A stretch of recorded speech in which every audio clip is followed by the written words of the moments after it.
इसमें एक अजूबा भी हो सकता है जो हम एक्सपेक्ट करें, जिन लोगों को बुलाना चाहे, जिनका कंट्रीब्यूशन है और एक फॉलोइंग है, हो सकता है वो ना हो सकता है वो कुछ ऐसे लोग हो जो हम इमेजिन ही नहीं कर रहे हो। ठीक, तो इन्हीं की ट्वीट आते थे कि Congress is aligning with the anti nationalist.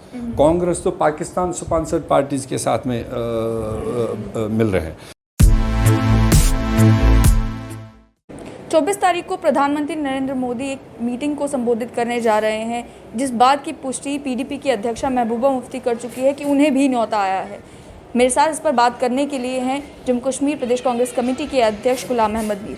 Mir साहब, सबसे पहले ये जानना चाहूँगी कि क्या आपको भी न्योता आया है इस मीटिंग में बैठने का? अभी ऐसा कोई फॉर्मल या इनफॉर्मल इनविटेशन हमारे ऑफिस को रिसीव नहीं हुआ। सिर्फ खाली सोशल मीडिया में देख रहे हैं हम। अभी ऑफिशियल किसी चैनल ने अभी इसको क्लियर भी नहीं किया कि ऐसा कुछ हो रहा है और किस दिन को हो रहा है, किन लोगों को बुलाया जा रहा है, ऐसा डिकोडिंग अभी कहीं सामने नहीं आया। तो इसलिए मगर हमारा इसमें कांग्रेस पार्टी का ये मानना है, देर आए दुरुस्त आए। ये कांग्रेस का ही एक तरीका होता था देश में कि जब कहीं कन्फ्लिक्ट, कहीं नाराज़गी, कहीं कन्फ्यूजन, उसको डायलॉग के ज़रिए एंगेज करो और उसको सॉर्ट आउट करो।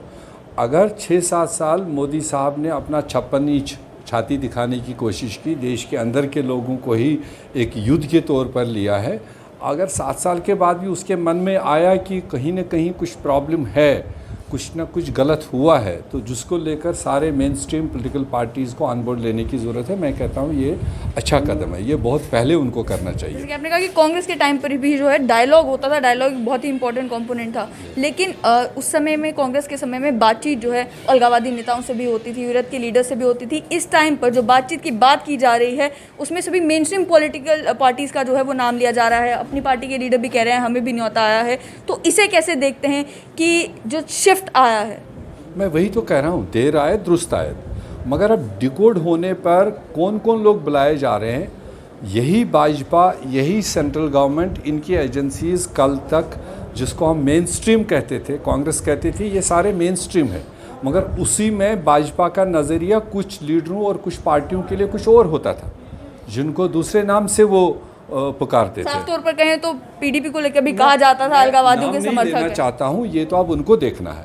जिनके पार्टियों को तोड़फोड़ किया उन्होंने, जिनके पार्टियों के बहुत सारे लोग अलग अलग एंटी नेशनल एक्टिविटीज़ में बुक भी है, और जो उनके डायलॉग डिलीवरीज आई है तो वो तो देश के सामने है, जम्मू कश्मीर जानता है।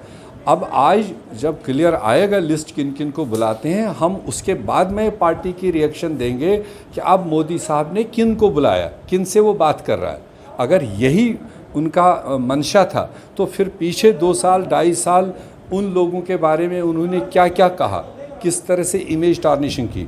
और अगर कांग्रेस पार्टी कभी उन मेन स्ट्रीम लोगों के साथ में कोई पॉलिटिकल तालमेल करती थी, तो इन्हीं की ट्वीट आते थे कि Congress is aligning with the anti nationalist. Congress तो पाकिस्तान स्पॉन्सर्ड पार्टीज़ के साथ में मिल रहे हैं।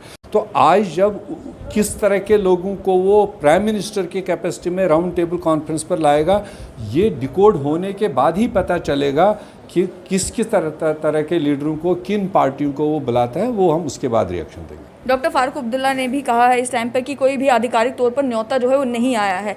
आप क्या मानेंगे मीर साहब कि क्या पॉसिबल है कि जम्मू कश्मीर के ऊपर आप कोई भी बातचीत करें और नेशनल कॉन्फ्रेंस को उससे माइनस करके देखें? मैं नहीं समझता हूँ कि नेशनल कॉन्फ्रेंस, हालांकि मैं उनका वकील नहीं हूँ, मगर as per history oldest party है और उन्होंने इस जम्मू कश्मीर को पॉलिटिकली कई सारे हिस्टोरिकल चीज़ों में आगे बढ़ाया है, उनकी एक इन्वेस्टमेंट है। तो मैं नहीं समझता हूँ कि अगर वो राउंड टेबल बुला ले और उसमें फ़ारूक अब्दुल्ला या नेशनल कॉन्फ्रेंस ना हो तो वो तो अधूरा हो गया। तो इसलिए मैं रिज़र्व इसलिए रख रहा हूँ कि अभी डिकोडिंग पूरी हुई नहीं। किन लोगों को एक लिस्ट शाया हो, जम्मू कश्मीर के लोग जानना चाहेंगे, लिस्ट शाया हो किन लीडरों और किन पार्टीज़ को वो उसमें रिप्रेजेंट करा रहे हैं। जब तक वो क्लियर नहीं आएगा तो शायद तब तक हम कुछ पार्टी के बिहाफ से कुछ कह नहीं पाएंगे। सबसे पहली पुष्टि जो है इस बात की वो पीडीपी की अध्यक्षा महबूबा मुफ्ती ने इंडियन एक्सप्रेस के साथ बातचीत में की है। कैसे देखते हैं इसे कि जहां एक तरफ उन्हीं के राइट हैंड जो हैं उन्हें यूएपीए में बुक किया गया है, वहीं पहला न्योता उनके मुताबिक उन्हें आया है? वही तो चीज़ मैंने कहा ना, इसको ऑफिशियली डिकोड होने दीजिए क्योंकि अभी एक लीडर बोल रहा है, हो सकता है उस तरह के और भी बहुत सारे लीडर हो। इसमें एक अजूबा भी हो सकता है जो हम एक्सपेक्ट करें, जिन लोगों को बुलाना चाहे, जिनका कंट्रीब्यूशन है और एक फॉलोइंग है, हो सकता है वो ना हो सकता है वो कुछ ऐसे लोग हो जो हम इमेजिन ही नहीं कर रहे हो।